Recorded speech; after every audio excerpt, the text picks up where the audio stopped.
नमस्कार मित्रों। आज 5 न्यूज़ मैं आपके साथ शेयर करने वाला हूं। सारे की सारी ऐसे है जैसे कि न्यूक्लियर बॉम्ब वो गिर गया हो। सबसे पहला न्यूक्लियर बॉम्ब गिरा है अमेरिका ने, वो भी चाइना के ऊपर। वो कैसे? यहाँ की जो कंपनियां हैं, उनकी जो टेक कंपनीज हैं, उनको बैन करना शुरू कर दिया है। ऐसा लग रहा है जैसे कि लिटरली एक न्यूक्लियर बॉम्ब फेंक दिया हो।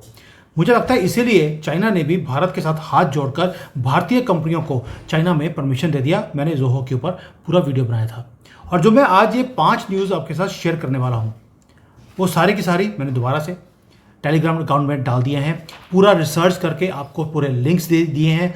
आप जाइए वहाँ पे डाउनलोड कर सकते हैं, सारे की सारी फ्री ऑफ कॉस्ट। कोई पैसा देने की ज़रूरत नहीं है, क्योंकि सनातनी कभी पैसा मांग नहीं सकता, और भिखारी जो हिंदू है वो छोड़ नहीं सकते। जितना मर्जी इनकम हो उसके बाद भी पैसे भेज दीजिए, पेटीएम कर दीजिए, उससे बाहर वो आ नहीं सकते। बट मुद्दा आज बिके हुए हिंदुओं का है ही नहीं, ये सनातनियों का देश है। सनातनी सनातनी की ही बात करेगा, इसलिए आप सभी जो सनातनी हैं वो जुड़ रहे हैं हमारे साथ। अब जो न्यूक्लियर बॉम्ब चाइना के ऊपर गिरा, इसका फायदा भारत को कैसे आएगा? सितंबर 29 वो दिन जिस दिन यूएसए के कॉमर्स डिपार्टमेंट ने एक स्वीपिंग न्यू एक्सपोर्ट कंट्रोल्स लगा दिए। ये कोई सिंपल कंट्रोल नहीं थे, सैंक्शन था, और ये सारा कुछ चेंज कर देगा सारे डायनामिक्स को। सैंक्शन वर्ड यूज कर रहा हूं, मैंने आपको याद होगा 1 हफ्ता पहले 2 हफ्ते पहले बता दिया था 30 सितंबर को चाइना के ऊपर सैंक्शन लगने वाली है। ये 12 या 13 सितंबर की बात है, और आज देख लीजिए मैंने 30 बोला था, 29 को चाइनीज कंपनीज को सैंक्शन कर दिया गया है। अब ये सैंक्शन क्यों किया है, इसका भी वेरवा आपको दूंगा। आपको याद आ जाएगा जब मैंने बताया था और क्यों बताया था। जो यूएस के सैंक्शंस हैं वो पहले क्या होता था, एक इंडिविजुअल कंपनी को सैंक्शन किया जाता था। एक टाइम पर एक कंपनी को आपने सैंक्शन कर दिया। आपको याद होगा हुआवे को इन्होंने सैंक्शन किया था। अब होता क्या है कि पेरेंट कंपनी के ऊपर सैंक्शन किया, चाइनीज कंपनी क्या करती है, एक नई कंपनी खोल लेती है पेरेंट कंपनी के अंडर। पेरेंट कंपनी को ब्लैकलिस्ट कर दिया, इन्होंने सब्सिडरी खोल दी, कभी सिंगापुर में जाकर, कभी भारत में, कहीं और जाकर। तो पेरेंट कंपनी को सैंक्शन किया है, जो दूसरी कंपनीज हैं वो वैसे ही काम करती रहती हैं जैसे वो पहले कर रही थी।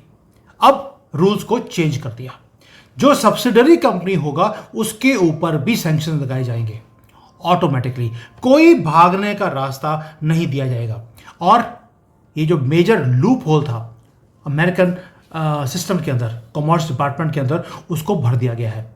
यानी कि सीधा सीधा अटैक है चाइना के ऊपर, कि जो चाइना ये धांधली करता है कि पेरेंट कंपनी को किया है, सिंगापुर में कंपनी खोल ली, अब वो ये चीज़ों को यूज़ नहीं कर पाएगा। अब मैं बताता हूँ स्केल क्या है। जो मैंने पहले बताया आपको कि अमेरिका वर्ल्ड वाइड कंपनीज को सैंक्शन करता है, उसमें से ज़्यादातर कंपनियां 3400 कंपनियों में से 1000 कंपनियां सिर्फ चाइना की हैं। अब मजे की बात सुनिए कि 1000 कंपनियों को सैंक्शन कर दिया, पेरेंट कंपनियों को। अब उसके नीचे हर कंपनी की, हर, जैसे हुआवे है उसका तो मोर देन 100 सब्सिडरी कंपनी खोल के बैठा हुआ है। यानी कि आपने एक कंपनी को सैंक्शन करते करते मल्टीप्लाई बाय 100 कर लीजिए, इतनी सब्सिडरीज को भी आपने सैंक्शन कर दिया है। अगर 1000 चाइनीज कंपनियां थी, मल्टीप्लाई बाय 100 मिनिमम, तो 1 लाख कंपनियों को आपने सैंक्शन कर दिया, उसके ऊपर न्यूक्लियर बॉम्ब आपने गिरवा दिया है। और ये जो एक्सपर्ट्स हैं वो बोलते हैं इसको, या बिजनेस टर्म्स में हम इसको बोलते हैं चेन रिएक्शन। ये चेन रिएक्शन अब इफेक्ट है कि 1 लाख से ज़्यादा चाइनीज कंपनीज सैंक्शनड है। मैंने पहले दिन से क्या बोला था आपको कि ये चाइना के पीछे पड़ेंगे, ये भारत के पीछे नहीं है। और हार्डेस्ट हिट किसको किया है? हुआवे, टेलीकॉम का giant, SMIC, leader of chip maker in India, Hikvision, ये सर्वेलेंस कैमरास बनाते हैं, किंग है, डीजीआई, ड्रोन की मोनोपोली है। दुनिया के 80 से लेकर 90% ड्रोन्स एक ही कंपनी बनाती है। और ये सारे की सारी कंपनीज ये बहुत कॉम्प्लेक्स एक सब्सिडरी नेटवर्क के थ्रू ये काम करते हैं, अब नहीं कर पाएंगे। मैंने पहले बताया आपको कि जो 12 या 13 सितंबर को मैंने वीडियो बनाया था कि अमेरिका में जो अगले वो हो रहे हैं, ओलंपिक्स होने वाले हैं, कहाँ पर? कैलिफोर्निया में। वहाँ पर ये सैंक्शन करेंगे कि चाइना की कोई भी कंपनी पेरेंट कंपनी जो सैंक्शनड है वो वहाँ पर एडवर्टाइजमेंट नहीं कर सकती। अब आप समझ रहे हैं, ना हुआवे, ना हिकविजन, ना कि यहाँ का अलीबाबा, कोई भी बड़ी जो टेक कंपनीज हैं चाइना की, वो कोई भी एडवर्टाइज नहीं कर पाएगा। आपने सारे चाइना को अब मनी मेकिंग मशीन जो था ओलंपिक्स में, बड़े बड़े डिपार्टमेंट में, बड़े बड़े टूर्नामेंट्स में, उसमें से आप बाहर निकाल दिया है। यानी कि जो चाइना दूसरे कंट्रीज के साथ करता था, अब अमेरिका ने चाइना के साथ करना शुरू कर दिया है। यानी कि food has been served very very hot to China. अब मैं पहले बोल देता बताया आपको, हुआवे है, DJI है, ये सारी वो कंपनीज हैं जो सारी हैविली USA के ऊपर डिपेंडेंट है। वो यहाँ से पैसे बनाते हैं। उनका जो कंपैरेटिव एज था ज़ीरो कर दिया है। अब इसके स्ट्रेटेजिक इम्प्लीकेशंस, ये पहली न्यूज़ दी है अभी 4 न्यूज़ और हैं, भागना मत, क्योंकि जो बाकी की 4 है वो इससे बड़े बॉम्ब शेल्स हैं। आपको पता लगेगा कि दुनिया में हो क्या रहा है, इस स्ट्रेटेजिक इम्प्लीकेशंस क्या है। दोस्तों, ये कोई सेमीकंडक्टर की बात नहीं है। आपके एयरक्राफ्ट के पार्ट्स, मेडिकल इक्विपमेंट्स, जो आपके कंप्यूटिंग पावर है, आपके स्पेशलाइज्ड मटेरियल्स हैं, सारे इफेक्ट होते हैं। और चाइना एंटायरली इन चीज़ों के ऊपर वो डिपेंडेंट है। अगर ये पैरालाइज हो गया तो आप समझ लीजिए कि ये चाइना की आपने लिटरली बैकबोन को आपने तबाह कर दिया है। और USA का जो कॉमर्स डिपार्टमेंट है, उन्होंने एम्फसाइज भी किया है कि ये जो रूल्स हैं इसको अलाइन किया गया है कॉमर्स मिनिस्ट्री ने ट्रेजरी डिपार्टमेंट के साथ।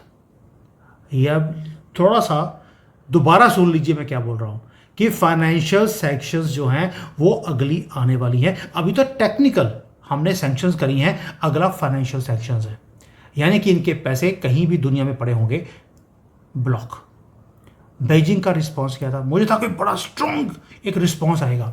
चाइना की जो कॉमर्स मिनिस्ट्री है, उन्होंने एक ही वर्ड बोला कि हम नेसेसरी मेजर्स लेंगे अपनी कंपनियों को प्रोटेक्ट करने के लिए। नेसेसरी मेजर्स, वो आपको सैंक्शन कर दिया उन्होंने।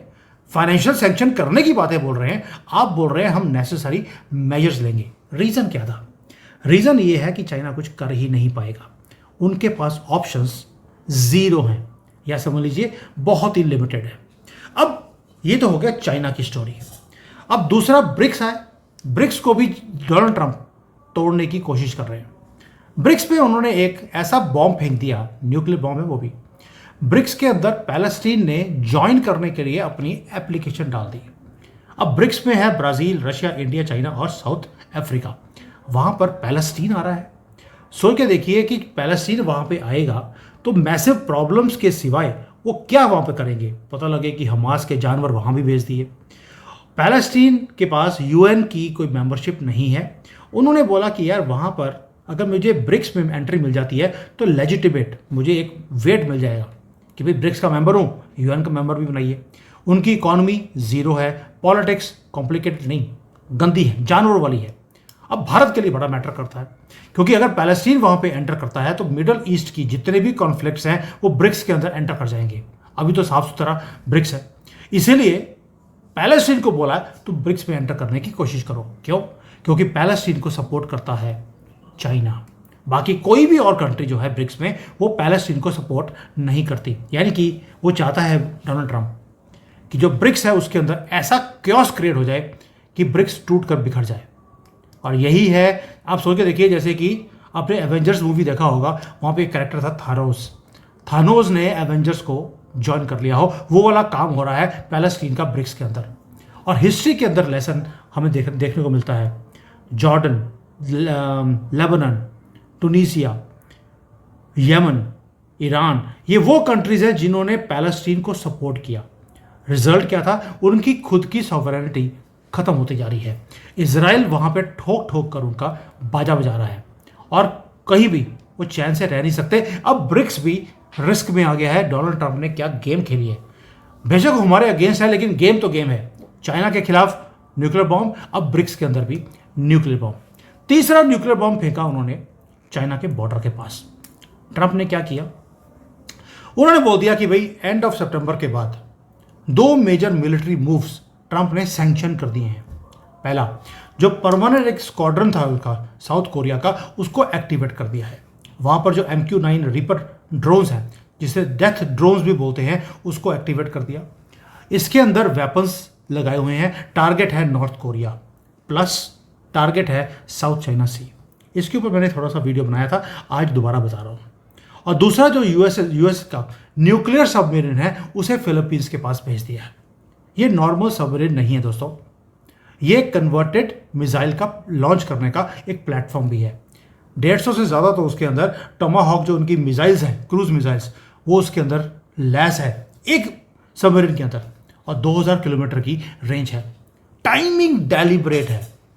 चाइना ने अभी अभी अपना एयरक्राफ्ट कैरियर ताइवान में भेजा, तो यूएसए ने अपना भेज दिया फिलीपींस के पास। और सबसे ज़्यादा लड़ाई उस वाटर में चाइना करता है फिलीपींस के साथ। अमेरिका का मैसेज बिल्कुल क्लियर है, तुम्हें अब मिलिटरीली, इकोनॉमिकली और एथिकली तुम्हें सैंक्शन किया जाएगा ऑन टेक्निकल ग्राउंड्स। हम तुम्हें वॉच भी कर रहे हैं और तुम्हारे लिए हम रेडी भी हैं।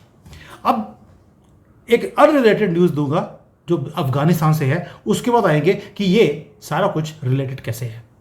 कंप्लीटली डिफरेंट स्टोरी कि जो अथॉरिटेरियन कंट्रीज होती हैं वो काम कैसे करती हैं। सितंबर 23 को आपने सुना होगा कि अफगानिस्तान बिल्कुल ब्लैकआउट हो गया, बिजली नहीं गई थी वहाँ पर, उनका इंटरनेट का शटडाउन हो गया था पूरे कंट्री में।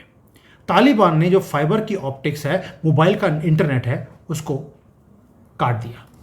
सफ़र क्यों किया, किसने किया और क्यों किया गया? सफ़र करना था वहाँ की औरतों को, बच्चियों को, क्योंकि जब से तालिबान आया है उन्होंने विमेन को ना तो कोई जॉब ले सकती है ना एजुकेशन ले सकती है, उनको घर में बैठ कर सिर्फ बच्चे पैदा करने हैं।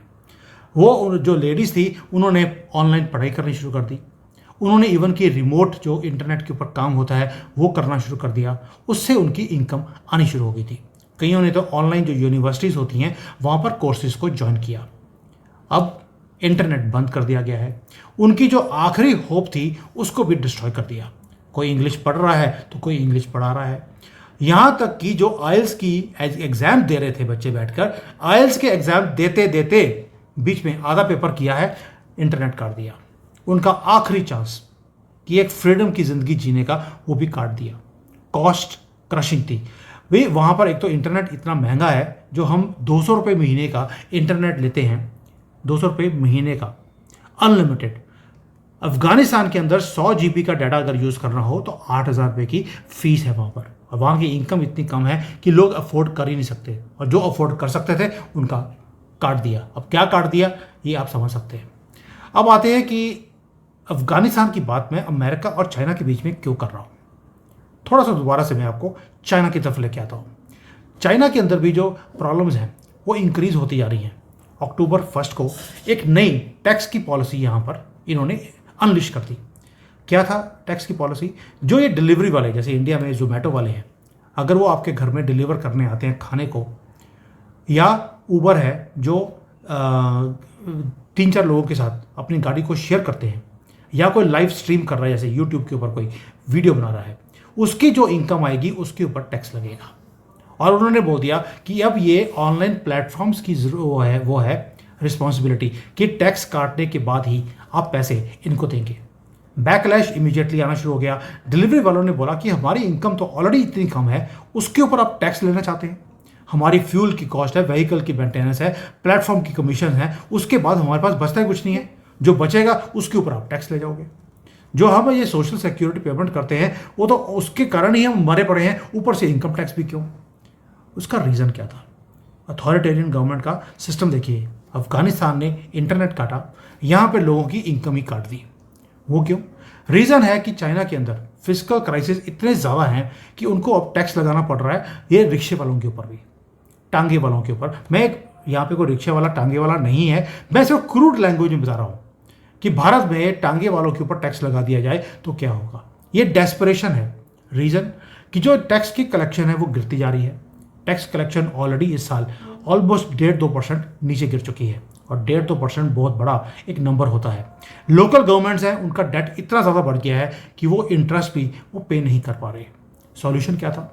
यहाँ पर हर चीज़ के ऊपर इन्होंने फाइन लगाना शुरू कर दिया, फीस लगानी शुरू कर दी, हर चीज़ पे। $45 बिलियन तो सिर्फ जो गाड़ियों का जो टैक्स लगता है, टैक्स मतलब कि ये जो ट्रैफिक पुलिस वाले हैं जो आपको चालान काटते हैं, $45 बिलियन इन्होंने एक साल में कलेक्ट किया है, सिर्फ इसलिए कि पूरे कंट्री की जो पुलिस फोर्स है उसकी सैलरी देने के पैसे आप ही की जेब से निकाले जाते हैं। ये जो रेवेन्यू है पिछले साल से 11 गुना ज़्यादा बढ़ चुका है। जो कंपनियां हैं उसके ऊपर टैक्स लग रहा है। अगर आपके अकाउंट में कोई पैसे ज़्यादा आ गए तो अकाउंट को फ्रीज कर दिया जाएगा। 5-6 महीने लगे रहिए, उसके बाद जाकर रिलीज़ होगा। वो 5 महीने जो गवर्नमेंट है उस पैसे को यूज़ कर रही है।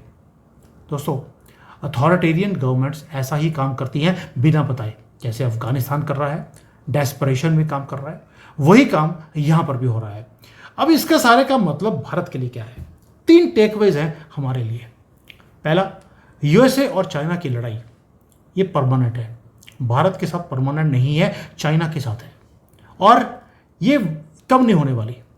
सप्लाई चेन्स वहाँ से निकलेंगे चाइना से, और अमेरिका चाहता है कि सप्लाई चेन्स चाइना से निकले। भारत के लिए ये गोल्डन मोमेंट है। अभी भी हमारी कंपनियाँ वो टेक कुली की तरह काम कर रही हैं।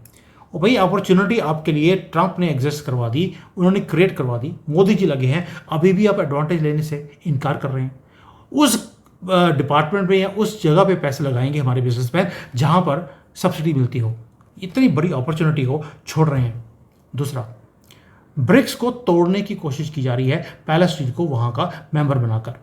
हमें अपने इंटरेस्ट को, जो अपना इंटरेस्ट है उसे प्रोटेक्ट भी करना पड़ेगा, और ना तो पैलेस्टीन की साइड लेनी है, ना चाइना की, ना किसी और की। हमें देखना पड़ेगा कि, और मोदी जी करेंगे भी, कि अपने इंटरेस्ट को, अपने देश के इंटरेस्ट को कैसे बचा के रखना है, बिकॉज ब्रिक्स का सक्सेस हमारे लिए बड़ा ही इंपॉर्टेंट है। अब पैलेस्टीन को वहाँ पे भेजा गया क्योंकि हम अपनी ब्रिक्स की करेंसी की बात कर रहे हैं। जब पैलेस्टीन बीच में आ गया, ब्रिक्स की करेंसी कई ठट्ठे खूह में, तो वो चल नहीं सकती। और तीसरा, जो अथॉरिटेरियन गवर्नमेंट्स हैं जब वो कॉर्नर्ड होती हैं वो पंगे लेती हैं। इंटरनेट शटडाउन आपको लगेगा छोटी सी न्यूज़ है अफगानिस्तान में। टैक्स कलेक्शन इंक्रीज कर दी गई है चाइना में, पनिश लोग हो रहे हैं, लेकिन भारत को इफेक्ट क्यों करता है? क्योंकि जब जब ये अथॉरिटेरियन गवर्नमेंट्स ये दिक्कत में आती हैं, ये युद्ध को अपने कंट्री से निकाल कर ये बाहर ले जाते हैं। अब ये भारत के बॉर्डर के ऊपर युद्ध कहाँ होगा? ये मेरा शायद तीसरा या चौथा वीडियो है। चाइना के बॉर्डर पर नहीं होगा, पाकिस्तान को एक्टिवेट कर दिया जाएगा। दैट मीन्स हमारा जो LOC है, it is going to be a hotbed. आप देखेंगे वहाँ पर कुछ ना कुछ हमारे देश के खिलाफ किया जाएगा। दोस्तों, जो ग्लोबल ऑर्डर है वो रीशेप हो रहा है बहुत तेज़ी से। Technology, military power, economic pressures, social unrest, इन सबको मैन्युफैक्चर किया जा रहा है, और ये सारे के सारे ऐसे इकट्ठे एक तरफ आ रहे हैं। मिलिटरीली, टेक्नोलॉजी के थ्रू, तो इवन की सोशल अनरेस्ट के थ्रू ये इकट्ठा शिकंजा कसा जा रहा है भारत के ऊपर। और हमारे लिए चैलेंज भी है और अपॉर्चुनिटी भी है। चॉइसेस हमारे सामने है कि हम अपनी पोजीशन को अगले 25-30 साल में कैसे क्रिएट करेंगे। इसीलिए ये सारी न्यूज़ ये इंपॉर्टेंट होती हैं, क्योंकि नए वर्ल्ड ऑर्डर में अभी बना नहीं है, बनने की कगार पर है। और वहाँ पर भारत कहाँ खड़ा है, ये सिर्फ मोदी के ऊपर डिपेंडेंट नहीं है, ये आपके मेरे ऊपर भी डिपेंडेंट है कि हम कितना इस अपॉर्चुनिटीज़ को कैप्चर करते हैं। I hope I have justified all these 4-5 videos, which are all of them are bombshells and like a nuclear bomb thrown around us. Thank you. Jai Hind. Vande Mataram.